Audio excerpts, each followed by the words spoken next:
welcome to Romanophonie. My name's Emilio.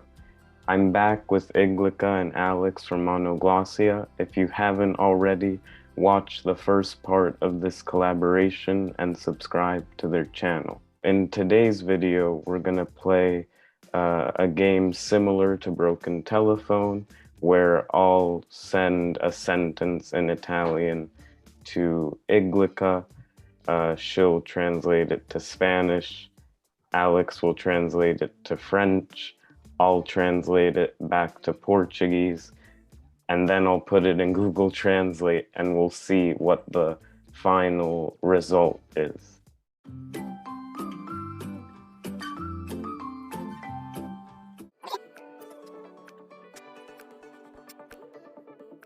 And what does Google Translate have to say? So I guess since it was an easier sentence, it Yay. kind of flowed well. So Mm. the original was Le mele piacciono a me. And then how did you translate it to Spanish? I translated Me gustan las manzanas. So I went with J'aime les pommes. And then in Portuguese, Eu gosto das maçãs. And then I like apples in English. So let's see if it will be as consistent when the sentences become more complex.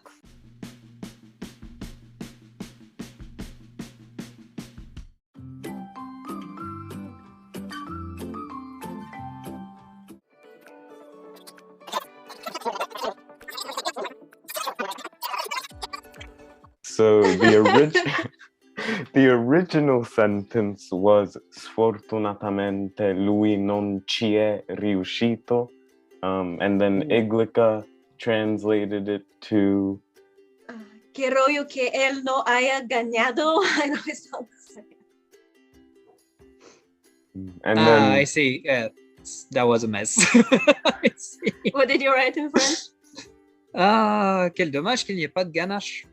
and then in Portuguese, que pena que não tem ganache. Too bad there's no ganache according to Google Translate. So I think Yes. the thing that made it difficult was chi, because in Spanish you don't have chi and ne or en and i like in French. So maybe it could have been translated like desafortunadamente no lo logró or no pudo, maybe something like that. But I see why you used ganar, like que no ganó, and then I guess you didn't know the verb ganar, so then you just went with the word that was most similar. I just, at least, like, if I don't, at least let's make something funny. Yeah. Yeah, Google Sure. thought it was some kind of proper noun, maybe. Yeah. So now Ganache is some type of sweet, so Yeah. Okay, good to know. yeah, Yeah. like chocolate ganache, right? yeah, that's good. So, there you go. And Sorry then, about that. no worries.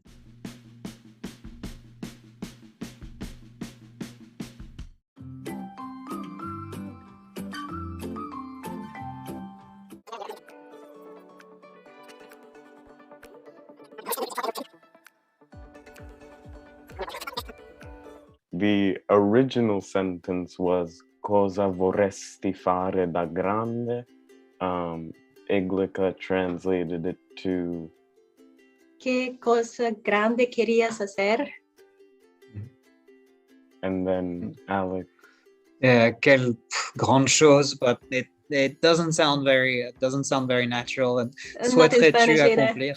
Yeah. And then Souhaiterais-tu accomplir? Yeah. que coisa importante você gostaria de conseguir? What important thing would you like to achieve? So I think there the da grande actually means like when you're older, when you grow up. So I think that was I the see. confusion, but that's Mhm. that's It worked. interesting. The confusion Yeah, worked. I think it worked better than the other one. So Yeah. yeah. Felt more less broken.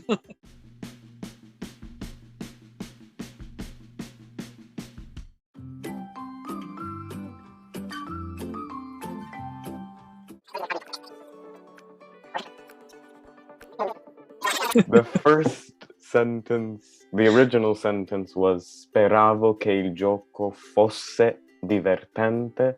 And then Iglika translated it to Esperaba que el juego sea divertente. Maybe I was wondering, should it be sea Yeah. or should it be the past? it should be fuese, like Fuese, the yeah. Italian. Yeah, the Mhm. imperfect subjunctive. Yeah. But okay. And then Alex translated it to Yeah, I think I then translated to literally, so it was like j'espère que cette partie sera amusante. So, and then yeah. I translated it to Portuguese as espero que este partido seja divertido. And then Google Translate said, hope this party is fun. So the main thing that changed was game, joko, to party, but mostly the same. Yeah. Sort of. Yeah, the register kind of changed too. It Yeah. started from being like really complex grammatically to some kind of really colloquial. Hope this party is Yeah. fun. Because there's this kind of like uncertainty about, like, I suppose el juego, like I would tend to translate it as like this game, and therefore like this party, you know, like this. Because in French, number one, you don't use j'espère que with the subjunctive, and number two, there is no imperfect subjunctive in French, so that probably made it difficult to translate. But I suppose.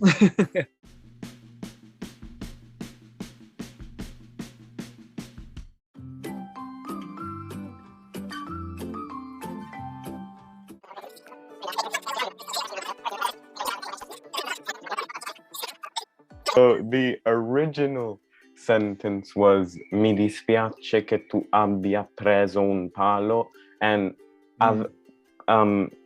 perdere un palo means like to be rejected romantically by someone. So it's an idiomatic expression. And then Iglika, you translated it to No me gusta que hayas perdido un pelo. Oh, like a hair? Yeah. And so like ça ne me plaît pas que nous ayons perdu une pelote de laine. Correct me if I'm wrong, but you thought it was like first person plural, right? You thought it was the we form? Yeah. Because it's the subjunctive, right? Wait. What's une pelote in French? So it's do you wonder what's like wool? Basically, when you gather wool in a kind of round shape. Oh, like yarn. Okay. Yeah, that's yarn. Yeah, that's it. That's yarn. Oh, so in Portuguese I said não gosto do feito que tenhamos perdido uma bola de lã. So I was thinking like bola de lã, like a ball of wool. Yeah, well, that's that's basically it. But yeah, yarn is Google Translate said, I don't like the fact that we lost a ball of wool. So from being rejected to losing a ball of wool. Well, it's better. Yes. The end result is better. Maybe the cat like took it.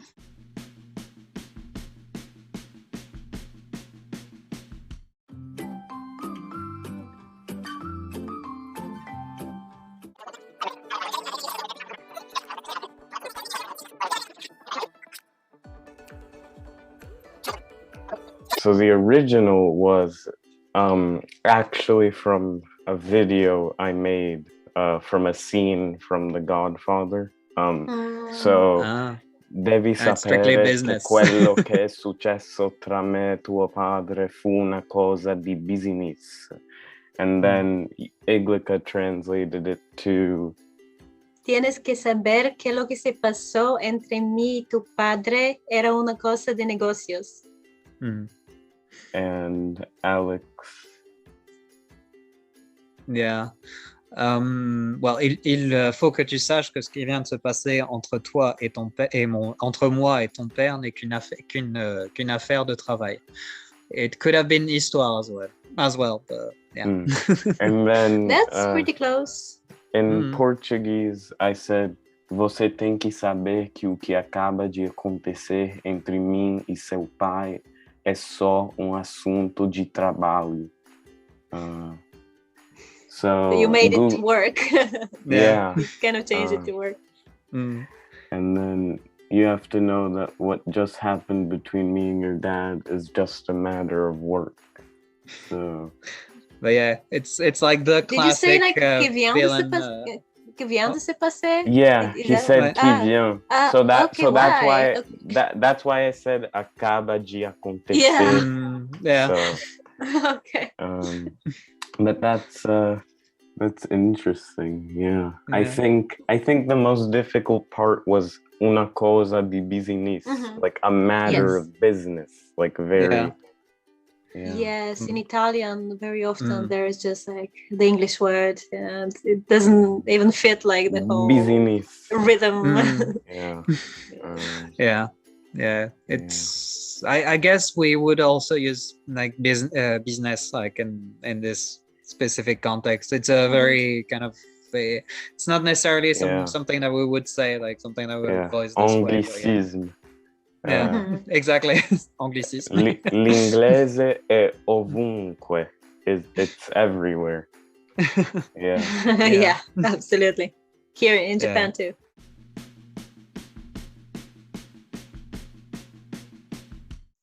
So yeah, that was a really fun game. I think it showed that although the languages are similar, the differences really can pose a challenge. So yes, true. The similarities can make it difficult sometimes to think of the word if it's different.